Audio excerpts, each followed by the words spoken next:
जातीशी सहभागिता. हा नाही परत सांगा. मानव जातीशी सहभागिता. मानव जातीशी सहभागिता. आणखी काय उत्तर आहे? मानवाचा आणि देवाचा समेट करणे. गुड. अजून पाप्यांसाठी. आणखी फार महत्वाची गोष्ट आहे याही पेक्षा सहभागिता त्याला पाहिजेच आहे. त्याने पहिल्यापासून सहभागिता केलेली आहे. समेट करण्यासाठी, पाप्यांना शुद्ध करण्यासाठी.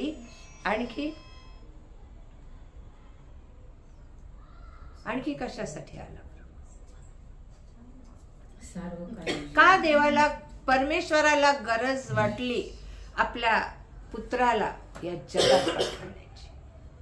का गरज वाटली? इतकी निकडीची गरज होती ती. आज आपण एवढा त्याग नाही करत कोणासाठी. मेला मरू दे, त्याच्या मौतीने मेला असं म्हणतो आपण, नाही का? एवढी केअर करत नाही.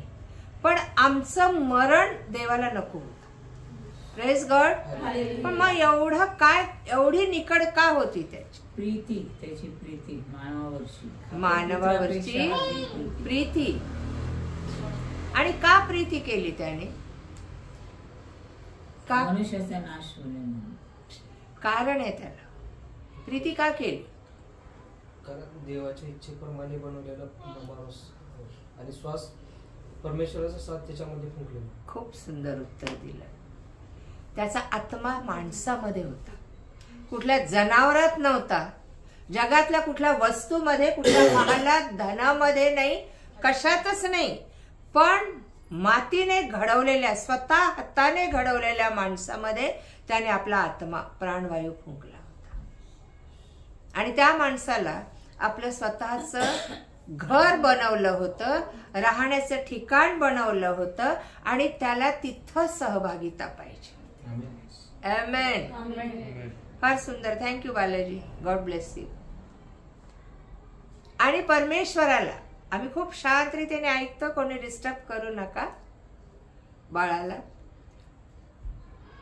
त्याला गरज वाटली या जगात येण्याची, कारण जी सहभागिता आदाम हवे बरोबर होती, जी प्रीती आदाम हवे बरोबर होती, जो समेट आदाम हवे बरोबर होता, आणि त्यांनी शुद्ध केलेलं होतं, नीतिमान बनवलं होतं, पाप विरहित बनवलं होतं, असा माणूस देवाने बनवला. आमेन. त्याच्याशी सदृश, त्याच्या प्रतिरूपाचा.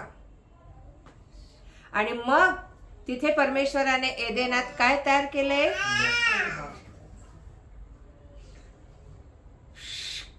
कुटुंब तयार केलं. कुटुंब. किती कुटुंब, किती माणसं होते त्या कुटुंबात? 3 माणसं होते. आमेन.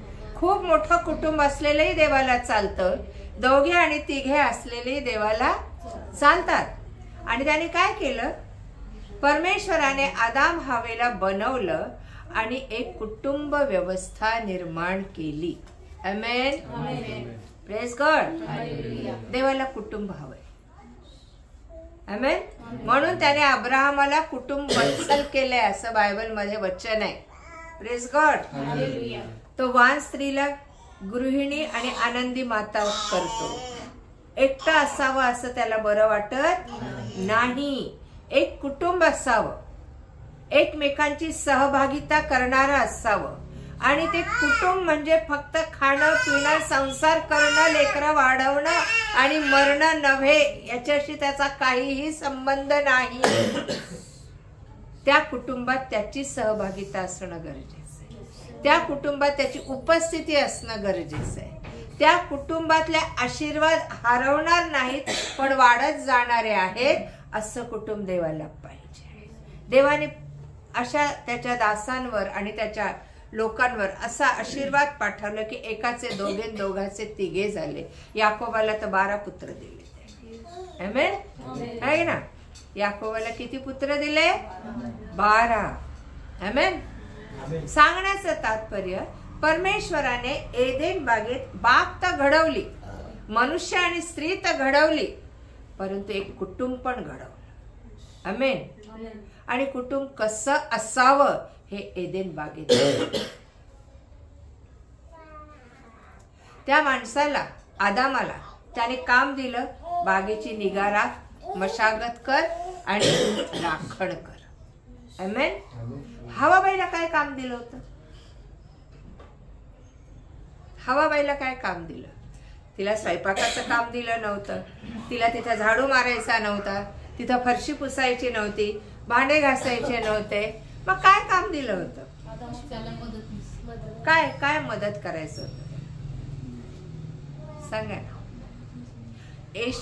परमेश्वराने आज्ञा आदामाला दिली, हवेला आज्ञा दिली नाही, है ना. हवाबाईला तयार करून आदामाकडे आणून सोडलं, पण तयार केल्यानंतर हवाबाईला कधीच आज्ञा केली. ती आज्ञा कुणी द्यायच्या होत्या? कोणी तिला? आदामाने. आमेन. जेव्हा लग्न करून स्त्री दुसऱ्या कुटुंबात जाते, त्यावेळेस त्या कुटुंबाची ओळख कोणी कोणाला करून द्यायची असते? बाई, माझ्या कुटुंबात असं असं आहे, माझी आई खास्ट आहे, सांभाळून घे. माझ्या बापाला हे नाश्त्याला लागतं, माझ्या घरात ह्या अशा रीतीभाती आहेत. आपण आपलं माहेरच्या रीतीभाती सोडून सासरच्या रीतीभाती ऍक्सेप्ट करतो. बरोबर है ना. तेच तिला करायचं होतं. याला जबाबदार कोण होता? आदाम होता, है ना. आपलं कुटुंब व्यवस्थित ठेवण्याची जबाबदारी कोणावर होती? आदामावर होती. आणि परमेश्वराने एक कुटुंब स्थापित केलं आणि त्या कुटुंबाला भर भरून आशीर्वाद दिले. आमेन. एक पाप विरहित कुटुंब, परमेश्वराशी सदृश कुटुंब, परमेश्वराच्या आशीर्वादाने भरलेलं कुटुंब. प्रकाशाची वस्त्रे त्यांच्या अंगावर होती, त्यांची नग्नता दिसत नव्हती आणि खायला प्यायला काही कमी नव्हतं.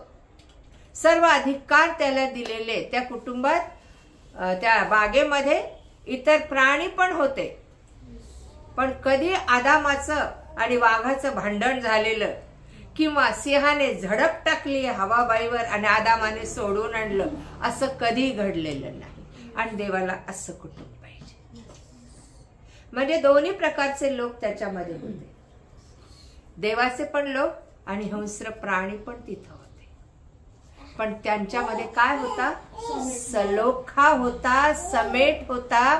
कुठेही भांडण नाही, तंडण नाही, शिव्या गाळी नाही, शिव्या शाप नाही, एकमेकांचं उणं दुणं नाही, डॉमिनेट करणं नाही, एकमेकांवर वरचढ होणं नाही, एकमेकांना समजून घेणं, एकमेकांवर प्रीती. आणि प्रीती हा त्या एदेन बागेतला आणि त्या कुटुंबातला गाभा होता. आमेन. Praise God. आदाम हवेची कुठं भांडणं झालेले ऐकले का? नाही ऐकले, नाही का? कारण तिथं पाप नव्हतंच. आमेन. पाप नव्हतं तिथे, पापाला वावच नव्हता तिथे. आणि असं कुटुंब परमेश्वर अपेक्षित आहे जिथं पापाला वाव नाही. आमेन. Praise God. आणि मग पिढ्यान पिढ्या हे आशीर्वाद आमचे जातात. आज आम्ही लक्षात घेतलं पाहिजे, आज जर मला ह्या पिढीला आशीर्वाद द्यायचा तर माझ्याकडे आधी आशीर्वाद पाहिजे, माझ्याकडे देवाचं राज्य पाहिजे, देवाच्या गोष्टी पाहिजेत का सैतानाच्या गोष्टी पाहिजे. माझ्या संसारात, माझ्या कुटुंबात कोणाची वस्ती व्हावी? परमेश्वराची. आम्ही म्हणतो परमेश्वराची, पण 80% वस्ती कोणाची आहे आपल्या कुटुंबात? विचार करा. कुटुंब सोडा, आपल्यामध्ये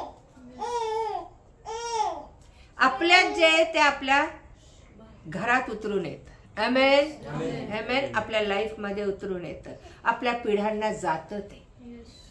आज मी माझ्या कुटुंबाला आशीर्वाद देणारा ठरते, त्यांना शाप देणारे ठरते. याचा खूप विचार करायचा. परमेश्वराने आदाम हवेला आशीर्वाद दिले, फलद्रूप व्हा, बहुगुणित व्हा आणि पृथ्वी व्यापून टाका. आणि प्रत्येक कुटुंबाला हा आशीर्वाद मिळाला पाहिजे. फलद्रूप व्हा, बहुगुणित व्हा म्हणजे खूप लेकर प्रसवा असा अर्थ नाही. झालं तर चांगलंच आहे, मेजॉरिटी होते ख्रिश्चन लोकांची. Praise God. परंतु फलद्रूप व्हा म्हणजे काय? ज्यावेळेस परमेश्वराने आत्मिक माणूस तयार केला, आपण बघतो 1:26 मध्ये, त्यावेळेस त्याने काय केलं? त्यांना आशीर्वाद दिला, पृथ्वीवर सत्ता गाजवा आणि पृथ्वी सत्तेखाली आणा. आमेन. तोच आशीर्वाद आदामाकडे आला, तोच आत्मा, सत्तेचा आत्मा त्याने आदाम हवेमध्ये टाकलेला आहे. आमेन. कारण नर आणि नारी त्या आत्म्यात त्याने तयार केली आणि सांगितलं फलद्रूप व्हा, बहुगुणित व्हा आणि पृथ्वी सत्तेखाली आणा.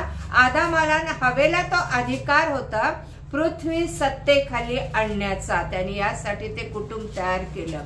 फलद्रूप व्हा म्हणजे आत्मिक फळांनी, गुणांनी, दानांनी भरा. आमेन.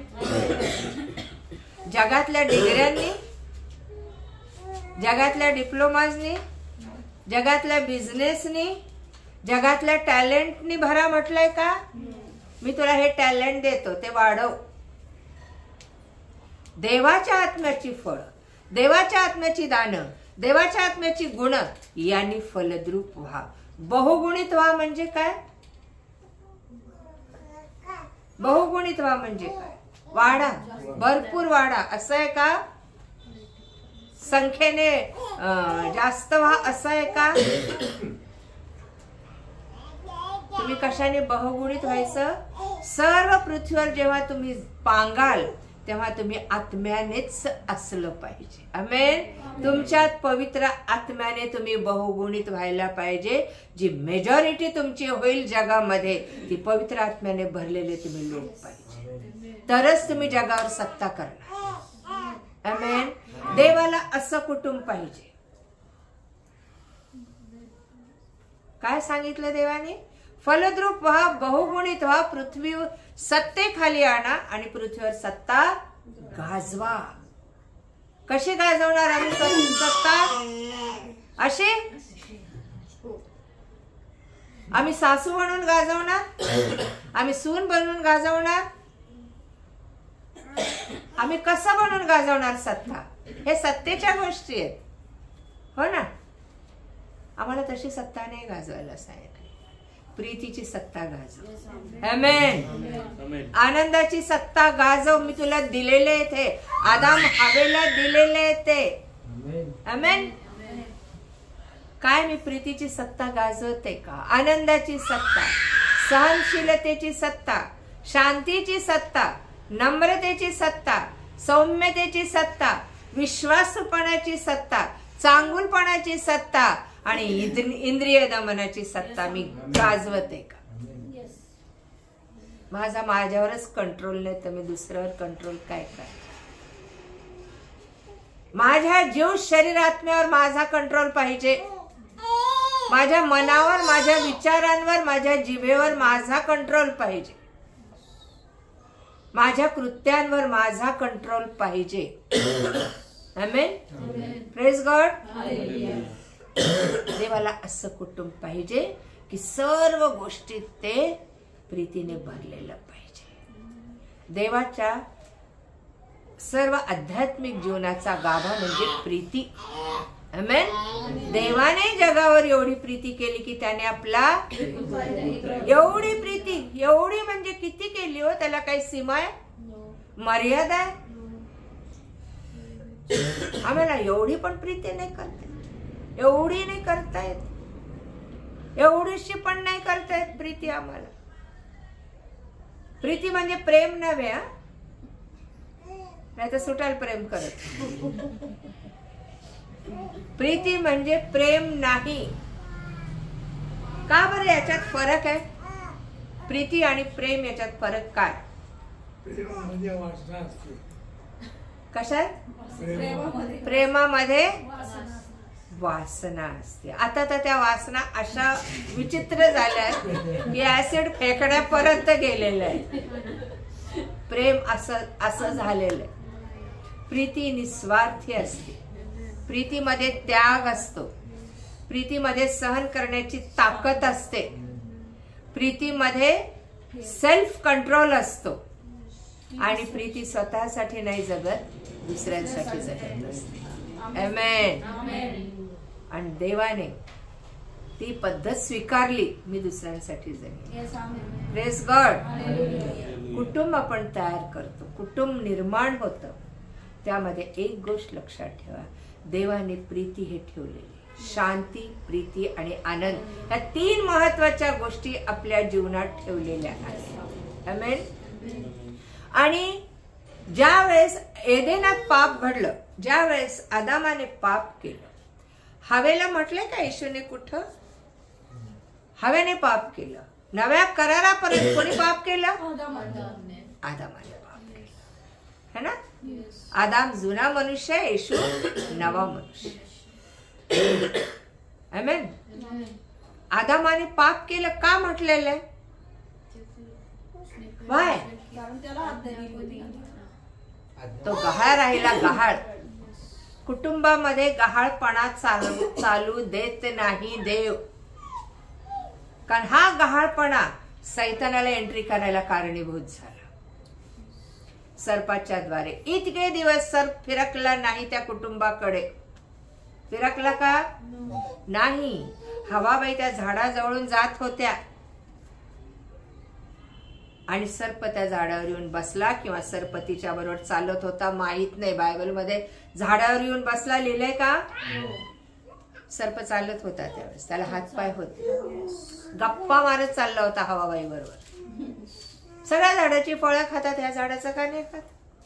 नाही, आमच्या देवाने आम्हाला सांगितलं, परमेश्वराने सांगितलं त्या झाडाचं फळ खायचं नाही. अरे किती सुंदर दिसतात ते फळ. कधी टेस्ट नाही केली? नाही, कधी नाही केली. देवाने सांगितलं ना नाही खायचं, नाही खायचं. जरा खाऊन तर बघू ना कसं आहे, कसं लागतं. कुटुंब, एदेनात एक कुटुंब होतं.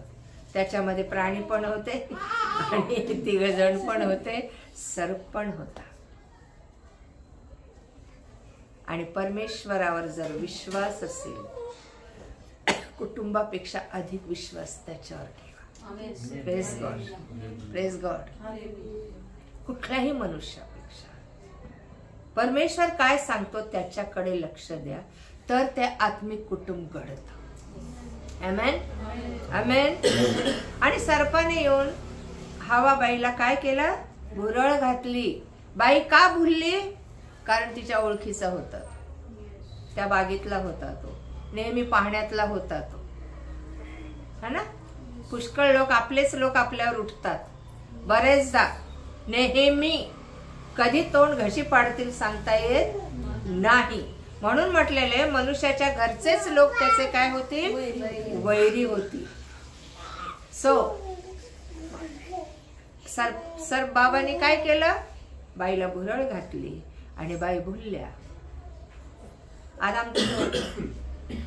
आदाम हवे बरोबर तिथे लिहिलंय, झोपलाय. मग बायबल मध्ये दिलंय का? प्राण्यांकडे गेलाय का? दुसरी फळं खायला गेलाय का? आराम करतोय का? झोपलाय? गहाळ राहिला. कारण परमेश्वर म्हणाला की तू राखण कर, कोणालाही त्या झाडाकडे जाऊ देऊ नको, त्याचं फळ खाऊ देऊ नको. आज आपल्या कुटुंबात हे 2 झाड आहेत, बऱ्या वाईटाचं ज्ञान करून देणारं झाड आणि जीवनाचं झाड. आदाम जीवनाच्या झाडाची फळं खात होता, हवाबाई जीवनाच्या झाडाची फळं खात होती, आणि बऱ्या वाईटाच्या झाडाचं, ज्ञान देणाऱ्या झाडाचं पण फळ त्यांनी खाल्लं. पटकन परिणाम कुठल्या फळाचा झाला? का बरं? जीवनाच्या झाडाच्या फळात ती ताकद नव्हती का तो परिणाम न होऊन द्यायची? विचार केला का कधी? जीवनाच्या झाडाचं ते फळ खात होते, आणि जीवन कोण आहे? येशू होता. आमेन. त्या येशूची फळं ते खात होते. आणि इकडं बऱ्या वाईटाचं ज्ञान देणारं झाड म्हणजे कोण? सैतान. मरणाचं झाड आणि हे जीवनाचं झाड. तू मरणाच्या झाडाचं फळ खाऊ.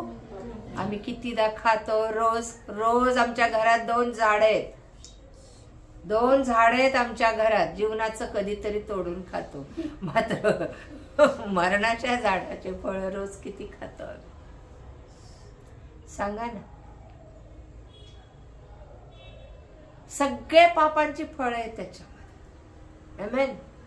लबाडी सुद्धा तिथे फळ आहे. लबाडीचं प्रगटीकरणात सांगितलेलं की जो लबाड बोलतो, खोटं बोलतो, त्याला स्वर्गाच्या राज्याच्या बाहेर राहावं लागेल. लबाडी करणारे त्याची आवड धरणारे देवाच्या राज्याच्या बाहेर राहतील. आदामा राखण कर. कसली? तिथं काय चोर होते, दरोडेखोर होते. मग कशाची राखण करायची होती राणीबाई? तिकडे जाऊ देऊ नको ना, ते फळ खाऊ देऊ नको. आज आम्ही आमच्या मुलाबाळांची किती राखण करतो, किती राखण केली आम्ही. आणि काय सांगितलं त्यांना? कुठल्या झाडाचं फळ खा आणि कुठल्या झाडाचं खाऊ नको. कुटुंब आहे आपलं. सांगा ना. आम्ही रोज त्या बऱ्या वाईटाचं ज्ञान देणाऱ्या मरणाच्या झाडाची फळं रोज खात नाही का?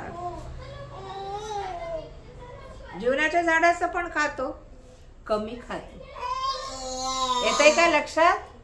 कमी प्रमाणात जीवनाच्या झाडाचं एकदा सकाळी वाचलं, संध्याकाळी वाचलं तर वाचलं, बसलं गुडघ्या बिछाण्यावर दे बाप्पा, दिवसभर सांभाळलं, उपकार म्हणतो, रात्रभर सांभाळ. दिव्य दूतांना पण पाठव, मी गाढ झोपतो. येशू म्हणतो जागा राहा, मला बोलायचंय तुझ्याशी. आमेन. येते का लक्षात? काय माझ्या कुटुंबाचे 2 झाड आहेत का? मी जास्त फळं कशाची खातो?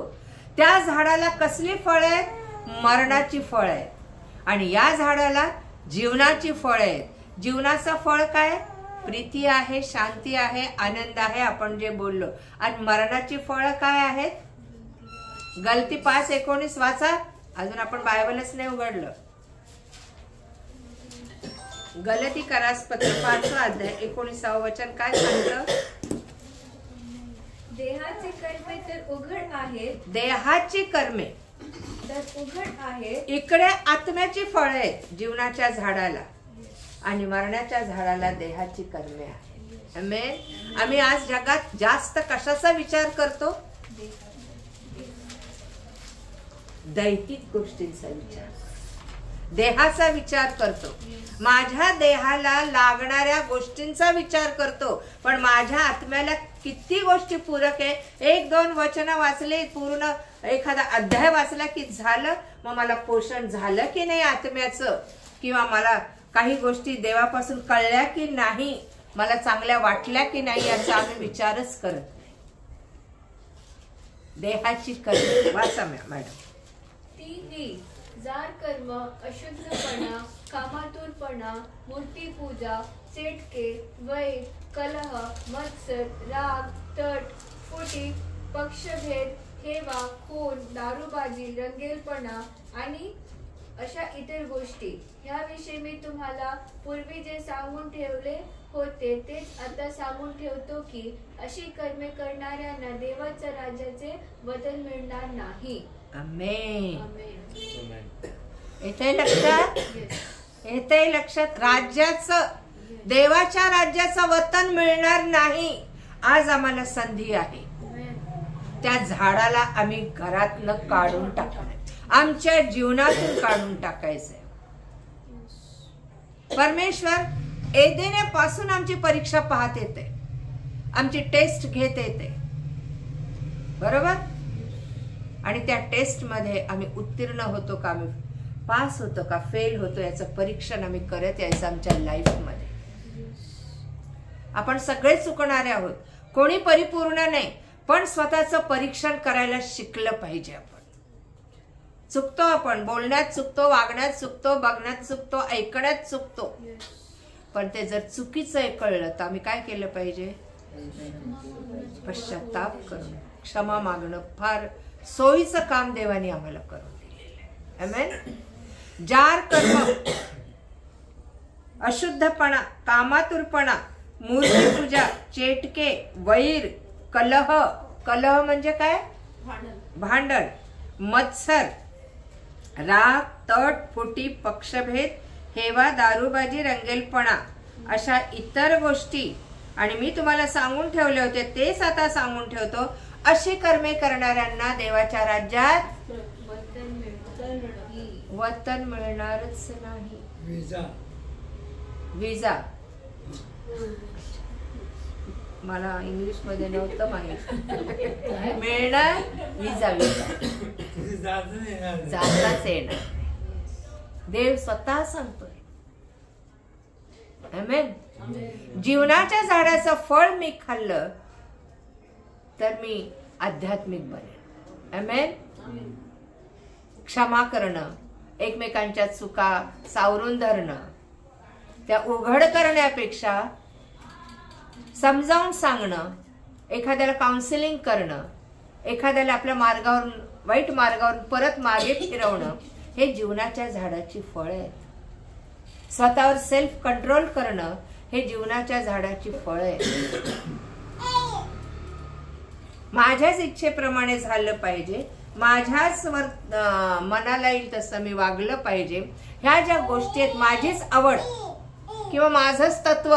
देवाच्या राज्यात आमची तत्व, आमचे नियम आणि आमचे विचार नाही चालत, कारण त्याने ते कधीच वधस्तंभावर खेळून टाकलेले. आमचं जुनपण, त्या जुन्यापणात आमची पातकच नाही आली तर विचार करण्याची जी पद्धत होती, आपली जी बुद्धी होती, वाईट बुद्धी, वाईट कृती, वाईट सवयी, वाईट इच्छा, वाईट विचार, हे सुद्धा त्याने वधस्तंभावर खेळून टाकले. आमेन. आणि त्याची बुद्धी, त्याचं ज्ञान, त्याचा आत्मा, त्याचं जीवन, त्याची प्रतिमा, त्याचं प्रतिरूप, त्याचं नीतिमत्व, पावित्र्य, शुद्धता त्याने आम्हाला दिलं, त्याचं राज्य पण दिला. तरी आज आमच्या कुटुंबात हे 2 झाड आहेत.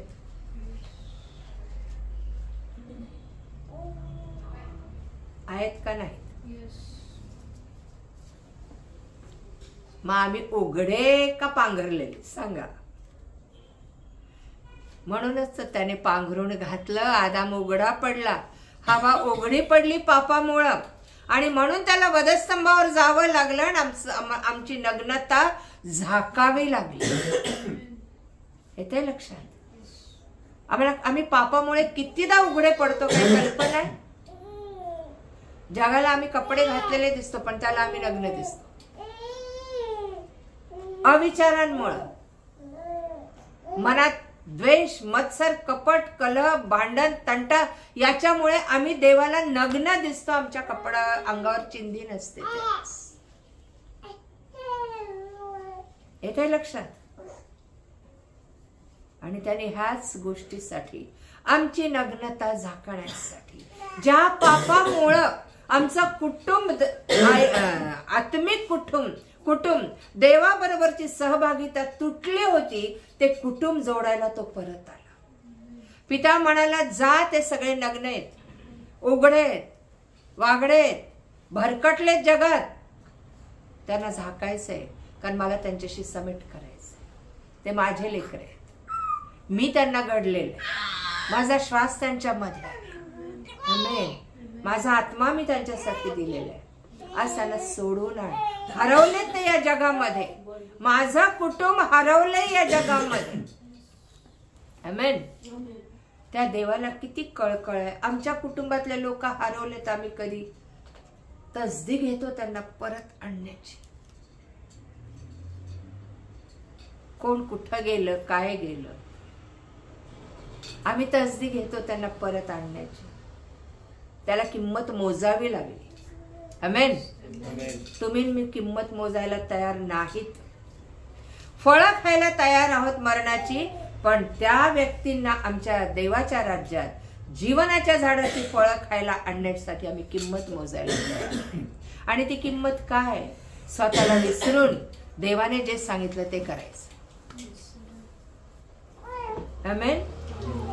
आम्ही स्वतःचेच सोजले पुरवत बसलो ना, आम्ही देवाचं काम कधी करणार नाही. हे ध्यानात ठेवा. पुन्हा त्याने ते कुटुंब घडवलं. आमेन. येशूला ते कुटुंब पुन्हा घडवावं लागलं. तो जसं पित्याने मला पाठवलं तसं मी तुम्हाला जगात पाठवते. कशासाठी? माझे हरवलेले शोधा. स्वर्गाच्या राज्यातून, एदेन बागेतून जे हरवलं पुन्हा ते मिळवायला, पुन्हा ते आरोग्य, पुन्हा तो अधिकार, पुन्हा ते स्वातंत्र्य, पुन्हा ते आशीर्वाद, बिना कष्टाचे आशीर्वाद तुम्हाला द्यायला येशू या जगात आला. कारण तो त्याच्या लेकरांना कष्ट करायला लावत नाही. हे लक्षात ठेवा. आमेन.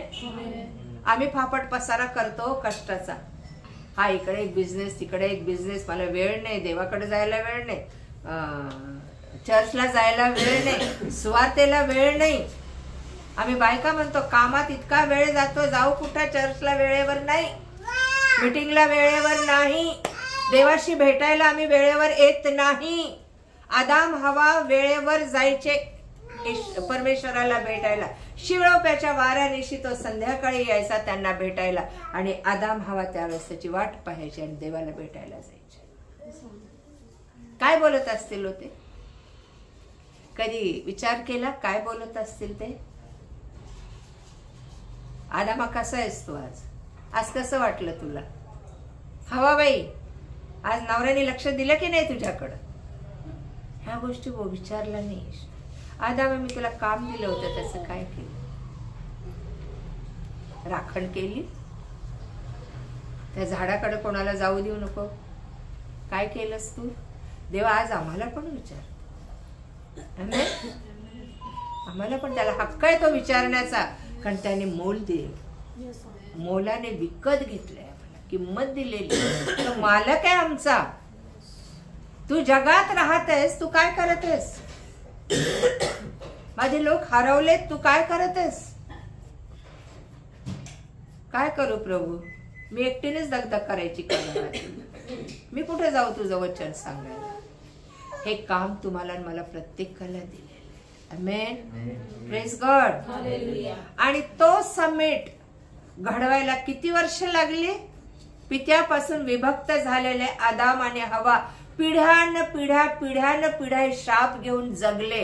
काय तुमच्या माझ्या लेकरांनी पण हे शाप घेऊन जगावं का? त्याने तर शुद्ध केलं, त्याने तर पवित्र केलं, त्याने नीतिमान बनवलं, आरोग्य दिलं, आमचे क्लेश, अपराध, रोग वाहिले, शुद्ध पवित्र करून या जगात ठेवलं. आज आम्ही पुन्हा दुर्दशेत आहोत. कारण काय? आमच्या घरात ते झाड आहे, मरणाचं झाड आहे. आपण देवाला वेळ देतो, उपकार नाही करत त्याच्यावर. त्याने तर सगळं अख्खं राज्य दिलंय आपल्याला, त्याच्या जीव शरीर आत्म्यानिशी दिलेले. आम्ही थोडा वेळ त्याला देतो, तो पण पूर्ण वेळ देत नाही त्याला. आपण ते लक्षात.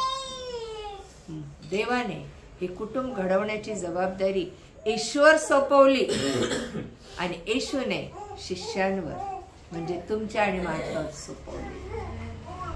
रक्ताच्या नात्यापेक्षा देवाला आत्मिक कुटुंब हवंय. हे ध्यानात ठेवा. कोण माझे भाऊ, कोण माझी आई, कोण माझ्या बहिणी, जे देवाचं वचन ऐकत बसलेत ना, हेच माझं कुटुंब, हेच माझे भाऊ बहिणी आई, येशू म्हणतो. आणि हे कुटुंब आमचं एकत्र आलं पाहिजे. त्या कुटुंबात देवाची उपस्थिती. मग ते स्वतःचं कुटुंब का असेना, रक्ताचं कुटुंब का असेना, आत्म्यात आलं पाहिजे. ह्याची नितांत गरज आहे. तो येईल त्यावेळेस तो पाहिल, तो आत्मा माझ्यात आहे का, तो ख्रिस्त माझ्यात आहे का, आणि मगच उचलून नेल वधू म्हणून. हे एदेन बागेत तुटलेलं कुटुंब सोडण्यासाठी येशूला यावं लागलं. त्याने अब्राहमाकडे लेकरू नव्हतं. अब्राहमाच्या द्वारे त्याला राष्ट्र निर्माण करायची होती. एक मुलगा बस झाला होता त्याला. आमेन. राष्ट्र निर्माण करायला बहुगुणित होण्याची गरज नाहीये. एका इझाकापासून याकोब आणि एसाव आणि याकोबापासून 12 पुत्र तयार झाले, निरनिराळे राष्ट्र तयार झाले. Praise God. एक जण काफी आहे प्रभूला. आमेन. जगात राज्य स्थापण्यासाठी एक जण बस आहे त्याला. आम्हाला किती लोक लागतात? तुम्हाला जर देवाने पाचारण केलंय, तुम्हाला जर निवड केलं, ते एक मोशे बस झाला होता त्याला. आमेन. एक यहोशवा बस झाला होता लढाया आणि युद्ध जिंकायला. एक दावीद पुरेसा होता त्याला राज्य करायला. आज आम्हाला लोक लागतात सांगतील, पलटणच्या पलटण लागतील. एक देवाचा फार मोठा सेवक आहे, त्याच्या मागे पुढे बॉडीगार्ड आहे. गरज आहे? वाय?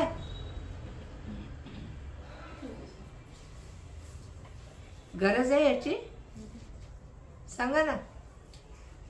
बॉडीगार्ड रायफल्स घेऊन कोण येणार आहे? त्या बॉडीगार्डला सैतान तर दिसला पाहिजे ना, हॉट हॉट हॉट करायला.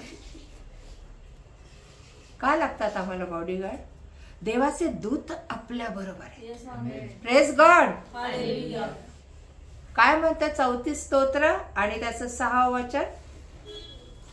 जो आत्म्यात आहे, जो परमेश्वराचं भय धरतो, जो देवात आहे, त्याला भिण्याचं कारण आहे. 6 या पामराने धावा केला. नाही, 7वं वचन. परमेश्वराचा दूत त्याचे भय धरणाऱ्या सभोवती छावणी देतो आणि त्याचे संरक्षण करीतो. आमेन. आमेन. तुम्ही भय धरता देवाचं? कुठलंही काम करताना त्याची आठवण येते, चुकल्यावर पण त्याची आठवण येते. चुकलं प्रभू. कोण कोण छावणी देतं? परमेश्वर. कोणाची छावणी पाहिजे आमच्या भोवती? परमेश्वर. गंमत आहे काय वचन? चुकीचं आहे. तो म्हणतो मी मृत्यू छायेच्या दरीतूनही जात असलो तरी अरिष्टास देव 365 वेळेस म्हणतो भिवू नको. आमेन. आमेन. आणि आम्हाला काय लागत राहिलेत आता? Bodyguards, celebrity. अब्राहमाला किती बॉडीगार्ड होते?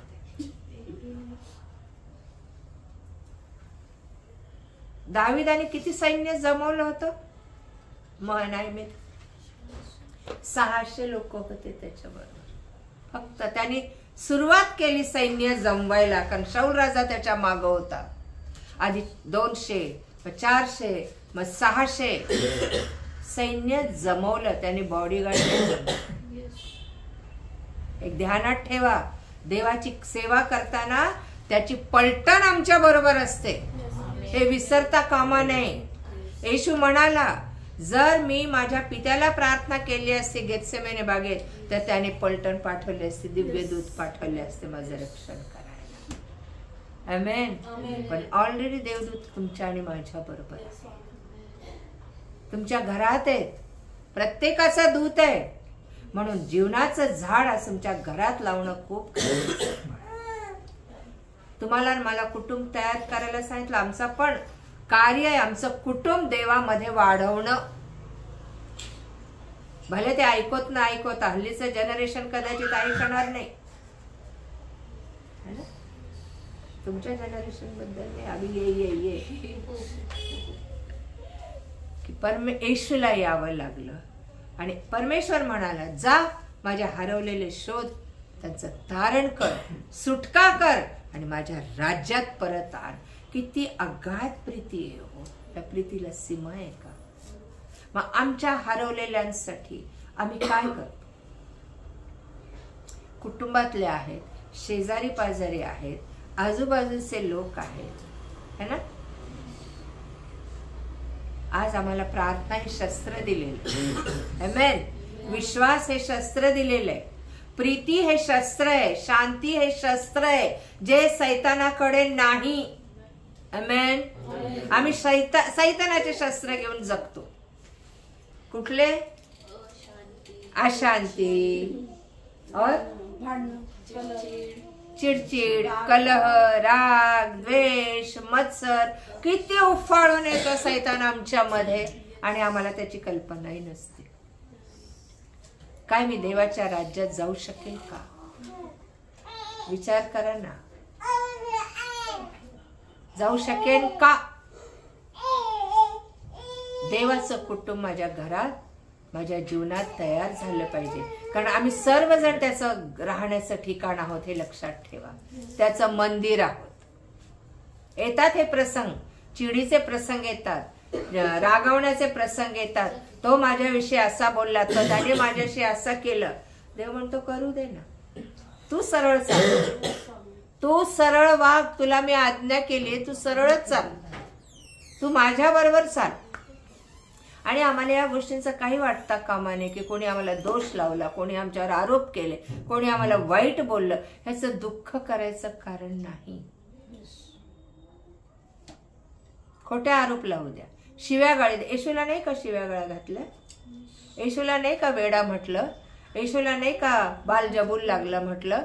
येशूला नाही का अशुद्ध आत्मा लागलाय? त्याने लक्ष दिलं का नाही दिलं? त्याला इतकं पॉसिबल होतं त्याला की तो छू म्हटला असता तरी तो उडाला असता, जो बोलतोय तो. एवढी ताकद होती, पॉवर होती येशूची, है ना? आणि आम्ही ती पॉवर वापरतो, आम्ही ती पॉवर वापरतो. पण येशूची पॉवर व्यर्थने वापरली. Praise God. त्याचे अधिकार, त्याचं सामर्थ्य, त्याची पॉवर त्याने कशासाठी? एकच एम होतं, तो दुष्ट आहे ना त्याला मला पायाखाली तुडवायचं. पित्याने सांगितलं त्याला मारल्याशिवाय तुला ह्यांना माझ्याकडे आणता येणार. तुला मरावं लागलं तरी तयार राहा. मी जिवंत करणारा आत्मा आहे. आमेन. Praise God. तोच आत्मा तुम्हाला मला दिलेला आहे, तोच पवित्र आत्मा तुम्हाला मला दिलेला आहे, जो येशूमध्ये होता, जो 7वा शब्द बोलला, हे पित्या मी आपला आत्मा तुझ्या हाती देतो. कोणाचा आत्मा? कोणाचा? आपला मीन्स पिता, पुत्र, पवित्र आत्मा. पित्याशी बोलतोय, पुत्र बोलतोय आणि पवित्र आत्मा त्याच्यात आहे. आमेन. मी आपला आत्मा तुझ्या हाती सोपवतो. तोच आत्मा आज आमच्यात आहे आणि त्या आत्म्याच्या द्वारे निष्पन्न होणारी फळं आज आमच्यामध्ये येशू पाहू इच्छित आहे. जीवनाचं झाड तुमच्यामध्ये आहे का? जीवन म्हणजे येशू. आमेन. काय एवढं दिव्य करायची परमेश्वराला काय गरज होती? आपण म्हणतो प्रीती, पण कोणाचा नाश होऊ नये अशी त्याची इच्छा आहे. आमेन. आणि आमचा नाश कोण योजून ठेवतं? सैतान नाही, त्याला हा अधिकारच नाही. आम्ही सोडवलेले आहोत, आमचा मालक तो आहे, आम्ही त्याच्या हातात आहोत. आमचा नाश कोणी योजलेला आहे? कबूल. नुसते पाप करूनच नाही, त्याच्या वचनाविरुद्ध जेव्हा आम्ही जातो, चांगल्या गोष्टी, आम्ही लबाडी करत नसू पण आम्ही लाचता घेतोय, आम्ही कोणाची निंदा करत नसू पण आम्ही भांडखोरपणा करतोय, आम्ही कोणाला जाऊन डॉमिनेट करत नसू, कोणाचा अपमान करत नसू, पण कुठेतरी देवाच्या वचनाविरुद्ध आम्ही वागतोय. तो म्हणतो देवाच्या राज्याचं वतन तुला मिळणार. आणि जर त्याच्या राज्याचं वतन मला मिळणार नाही तर माझ्या जगण्याला काय अर्थ आहे? कुठलं वतन मला मिळेल?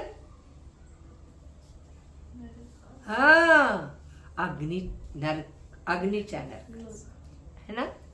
ते वतन माझ्या वाटेला आहे. आम्ही फार धार्मिक आहोत, आम्ही बिलिव्हर्स आहोत, आम्हाला पवित्र आत्मा आहे, आम्ही प्रीचिंग करतो, पण आमच्यातून लोकांना काय मिळतं? वाईट का चांगलं? विचार करा. चांगलं झाड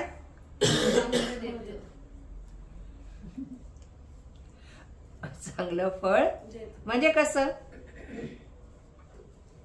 कसं नाही? चांगल्या झाडाला, हो बोला ना, झाडाला चांगलं फळ येतं म्हणजे आपण काय म्हणतो? त्या एखादं फळ खाल्लं, झाड आंबा खाल्ला आपण,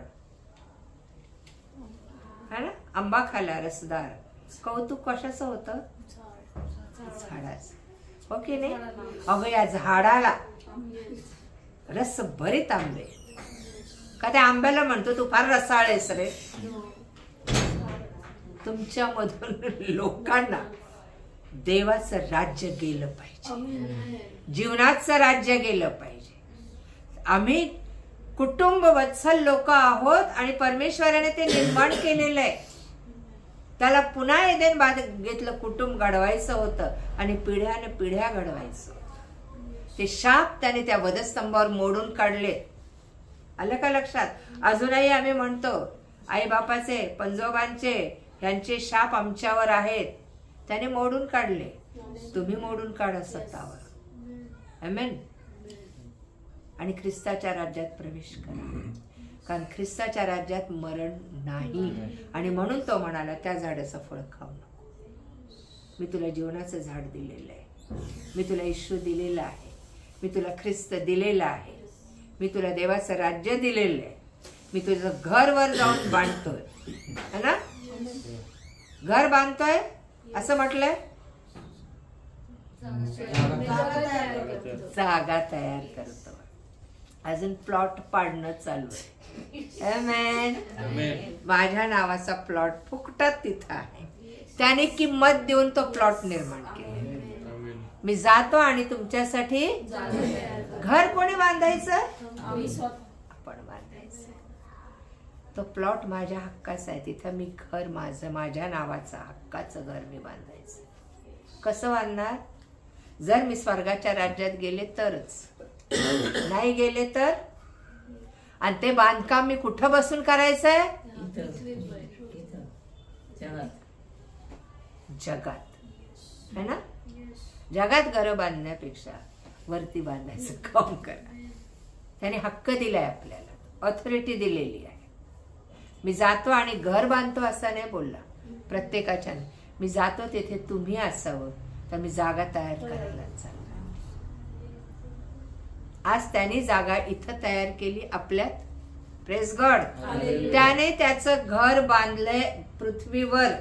आदामाला निर्माण केलं, 6 दिवस काम केलं, 7व्या दिवशी त्याने काय केलं? आदामने बांधला, घर बांधलं. आमेन. त्याच्या राहण्याचं ठिकाण बांधलंय. आता तो म्हणतो जर मला तुमच्याच जागा दिली तर मी वर जागा देतो. Praise God. आणि जर तुमच्यात मला जागा नसेल तर विचार पण करू नका. Praise God. आणि कुटुंबामध्ये कलह असतात, द्वेष भाव असतात, एकमेकांना पाण्यात बघणं असतं. ते पराकोटीला जाऊ नये, तिथल्या तिथं सुधारावं माणसाने, है ना? आता मला सांगा, अब्राहमाच्या घरात भांडणं झाली नाहीत का? कोणाकोणात झाली?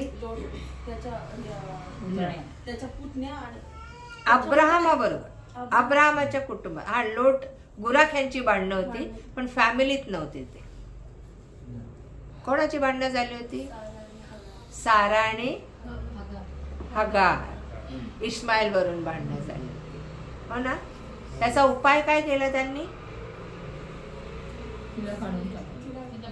आपण काढलं असतं का? आपल्या घरच्या कारभाऱ्यांनी काढलं असतं का? सांगा सुचेताबाई. देव म्हणाला ऐक, तुला भांडण मिटवायचं असेल ना, काढ त्याला बाहेर.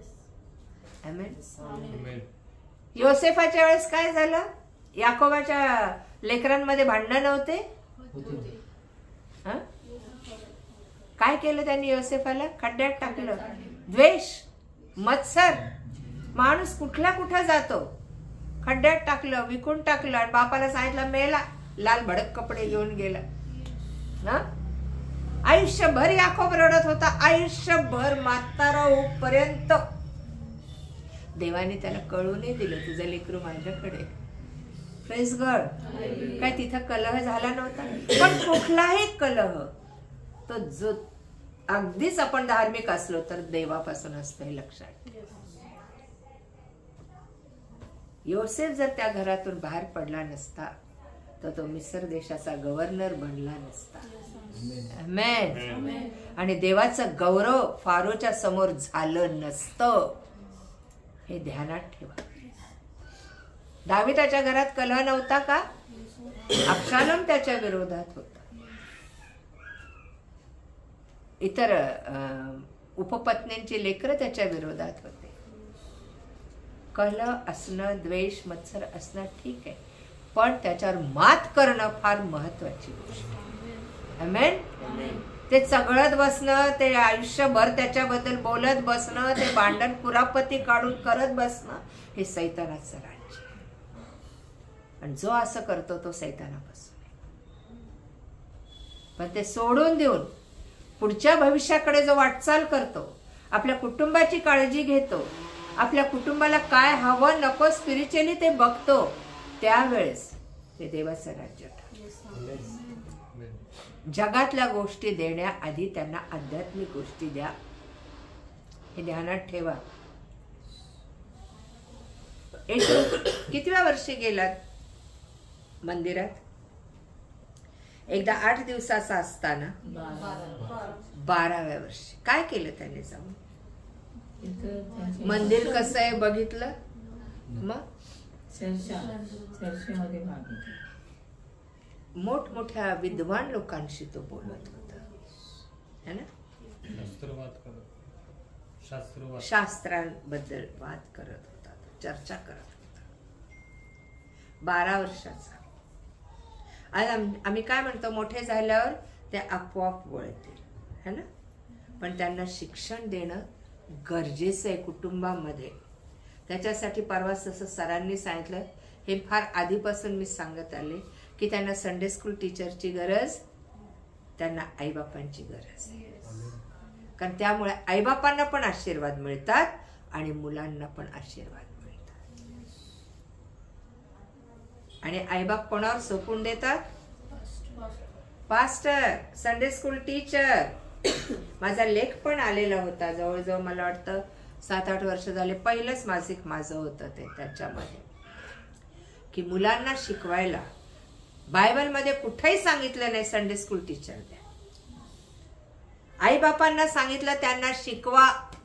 आणि जे आई बाप आपल्या लेकरांना शिकवत नाही त्यांना त्याची फळ भोगावी लागतात. आलं लक्षात? ते किती कटू असू दे. शिकवायचं का? त्यांना चांगलं येत नाही म्हणून. शाळा का शिकवतात? त्यांना ते ज्ञान मिळावं. आम्हाला का शिकवायला सांगितलं? त्यांना ह्याच्यातलं ज्ञान नाही म्हणून सांगितलंय. चांगलं काय वाईट काय. आम्ही अपेक्षा काय करतो? त्याला अक्कल नाही का? त्याला समजत नाही का? मोठे होईपर्यंत सांगा, शिकवा. भले तुम्ही बायबल घेऊन सांगू नका, पण बायबलची वचनं तर सांगा, नीतिसूत्र तर सांगा. काय सांगतंय? धार्मिक कसा असावा, दुर्जन कसा असावा. परमेश्वराने कुटुंब निर्माण केलेलं जेव्हा विस्कळीत झालं, तेव्हा त्याला परत गरज पडली ते कुटुंब एक करण्याची. आणि येशू ख्रिस्ताच्या द्वारे आमचा समेट कोणाशी झाला? कसा झाला?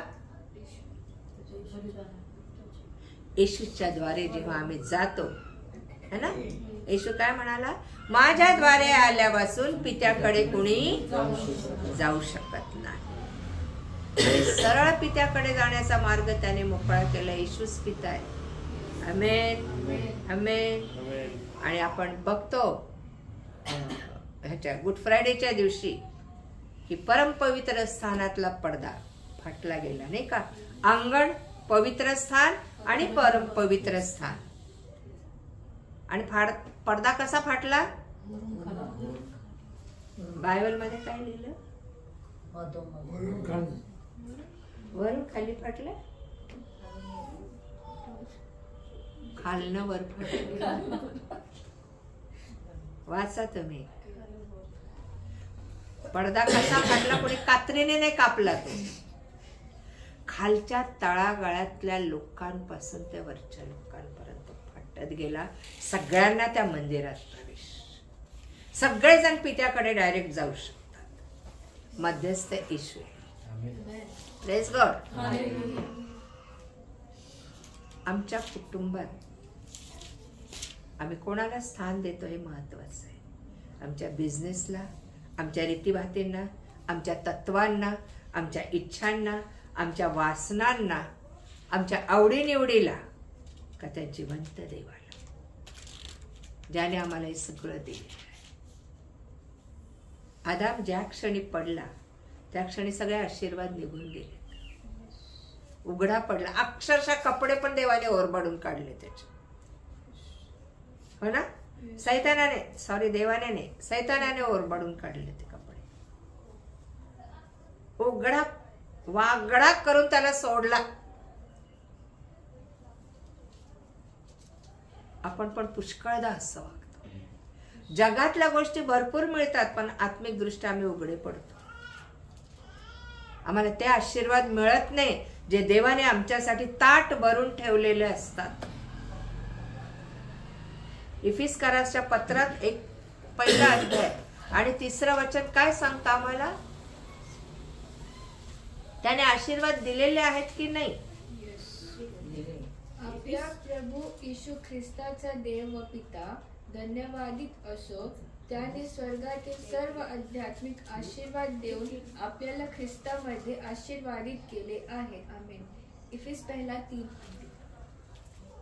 इफिस 1 अध्याय 3 वचन. आशीर्वाद देणारे का दिलेत? केले आहे. कुठला पास्ट टेन्स आहे हा? कुठला काळ आहे हा? भूतकाळ, वर्तमान काळ, भविष्य काळ? भूतकाळ आहे हा. ऑलरेडी आशीर्वादित केलं, ऑलरेडी शुद्ध केलं, ऑलरेडी नीतिमान बनवलं.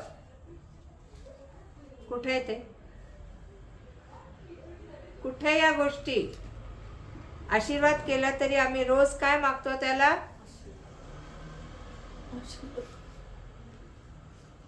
जे दिलं तेच का मागतो? कारण आम्ही आशीर्वादाविना आहोत हे आम्हालाही कळतं.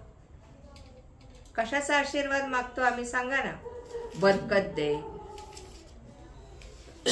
भरभरून दे, बिझनेस वाढू दे, डिग्रीमध्ये पास कर, शालेय शिक्षणाचं ज्ञान दे. तो द्यायला तयार आहे ना. त्याची एक अट आहे. काय आहे? आधी वरच्या गोष्टी माग. ह्या गोष्टी मागायची तुला गरज पडणार नाही. आदाम आयती फळं खायचा, आयतं पाणी प्यायचा, हवा बाईला स्वयंपाक नव्हता, झाड लोट नव्हती. काय असेल, बाग झाडायची असेल तर झाडत असेल, माहित नाही आपल्याला. उल्लेख नाही. पण आदामाला शाप आला नंतर काय शिक्षा दिली देवाने? आदामाला शिक्षा काय मिळाली? आत्ता मी तुला सांग, इतके दिवस तू रेडीमेड खात होता ना, आता तू पेरशील आणि मग खाशील. मी तुला आयते फळं दिली होती, झाडं लावून दिली होती. देव आपल्या कुटुंबामध्ये आयत्या गोष्टी कितीतरी देतो, आम्हाला दिसत नाहीत त्या. आणि ज्या नाहीत ना त्याच्याकडे आमची दृष्टी असते. ही आमची हाव, हा आमचा लोभ. येतंय लक्षात? नका त्या वाईट गोष्टींकडे नजर लावू आणि कान देऊ. आमचे कान तिकडेच. आणि त्याच्यामुळे आम्ही काय होतो? दुःखी, कष्टी, बेहाल, बेजार.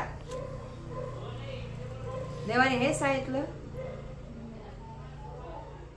लक्ष देऊ नको तू वाईट गोष्टींकडे. मी आहे ना तुझ्या बरोबर. जीवन देणारा आमच्या बरोबर आहे. Praise God. आणि अशा प्रकारे आम्हाला काय करतो? कफल्लक आणि दरिद्री बनवतो. आज आदामाच्या वाटेला घाम गाळून कष्ट करशील तेव्हा तुला भूमी भाकर देईल. आज तीच गोष्ट आमच्या जीवनात. आमचं जीवन बदललंय का? बदललंय का? नाही बदललं. का आयती भाकर नाही देतो आम्हाला? मला होतं. आई ती भाकर का नाही?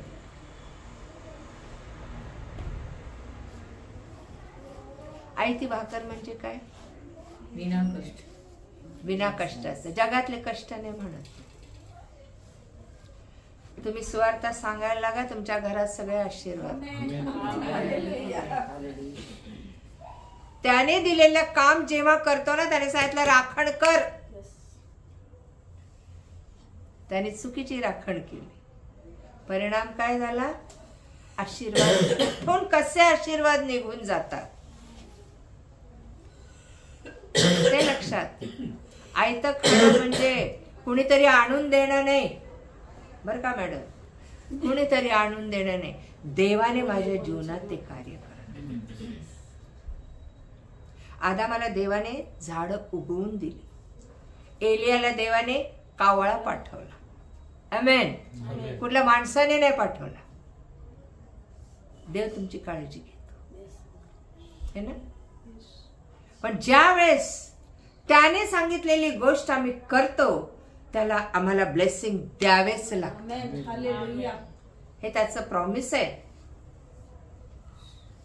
त्याचं काम न करता तो कधी ब्लेसिंग देणार नाही आपल्याला. त्याने आदामाला नाही सोडलं तर आत्मा दिलाय कशाला? जमिनीत पुरून ठेवायला, रुमालात बांधून ठेवायला. एकाने केलं तसं है ना. 100 मोहरा किती मोहऱ्या दिल्या होत्या? 10 मोहऱ्या दिल्या होत्या ना. 1000 रुपये ते 5,000 2,000 1,000 हे व्यापारासाठी दिले होते. आणि किती मोहऱ्या दिल्या होत्या? मला वाटतं 10 मोहऱ्या दिल्या 10 जणांना. एकाने रुमालात बांधून ठेवली. नको बाबा, तो फार कडक आहे, आपण काही करायचं नाही. त्याने त्याच्यावर काहीच व्यापार केला नाही. व्यापार करणं म्हणजे काय करायचं होतं त्याला? 5,000चे 10,000 बनवायचे होते, 2,000चे 4,000 बनवायचे होते, 1,000चे 2,000 बनवायचे होते. याला परमेश्वराचं काम म्हणतात. माझ्या कामामुळं देवाच्या राज्यात लोक आले पाहिजे. माझं कार्य ते. आणि मग तो भरून देतो. येते लक्षात. आणि त्याचं देणं असं तसं नाही, डायरेक्ट देतो. कोणा व्यक्तींच्या द्वारे दे. आम्हाला आश्चर्य वाटतं हे माझ्या आयुष्यात कुठून आलं, कसं आलं. म्हणजे एलियाचं फार मोठं उदाहरण आहे. तो पक्ष्यांचा वापर करतो, जनावरांचा वापर करतो. बालामाच्या वेळेस गाढवीचा वापर केला देवाने ना, त्याला थांबवलं ते करण्यापासून. आम्ही ही आमची अवस्था. धापा टाकत बसतो, ऊन बडवत बसतो. अजूनही मला हे मिळालं नाही, मला ते मिळालं नाही. देवात आहे तो कधीही त्याला कमी पडत नाही, उन्हा पडत नाही. पैसा नाही, अन्न नाही, पण सुख पण कमी पडत. कारण तो आम्हाला दुःखावर मात करायला शिकवतो, दुःखात आनंद करायला शिकवतो. हे त्याचं कुटुंब. येशू फार मोठं उदाहरण आहे आपल्यासाठी मानवी देहातलं. तो मनुष्य होऊन आला आणि तो कधीच म्हणाला नाही मी देवाचा पुत्र आहे. तो मी मनुष्याचाच पुत्र म्हणाला स्वतः. आमेन. आणि अशा प्रकारे आमचं कुटुंब देवाने आम्हाला त्याच्या कुटुंबात घेतलं. आणि त्याचं कोणतं म्हणतो की ख्रिस्त येशूमध्ये सगळे आशीर्वाद मी तुम्हाला दिलेले आहेत. ज्याच्याकडे ख्रिस्त आहे त्याच्याकडे मग ते कसले आशीर्वाद? सगळे आशीर्वाद. कुरकुर करणारे नाही, किटकिट करणारे नाही, आम्हाला काय म्हणतात जेरीस आणणारे नाही, आम्हाला त्याच्या वचनावर विश्वास ठेवणारे आशीर्वाद दिले त्याने. म्हणून आम्ही आज जिवंत आहोत त्याच्यावर. देवाला कुरकुर करणारे, किटकिट करणारे, भांडणारे लोक नकोत. त्याने आणलेल्या सिच्युएशनला आपलंसं करणारे, त्याच्यावर मात करणारे लोक. तिथे देवाचं राज्य आहे. तिथे तुम्हाला ब्लेसिंग आहेत. त्याच्या परीक्षा संपलेल्या नाहीत, मरेपर्यंत त्याच्या टेस्ट आहेत आपल्याला. आणि जो परीक्षेत टिकतो तो धन्य. कारण त्याला काय मिळेल? जीवनाचा मुकुट मिळेल. आमेन. आज देवाच्या कुटुंबात जर मला प्रवेश करायचा आहे तर आम्ही काय केलं पाहिजे?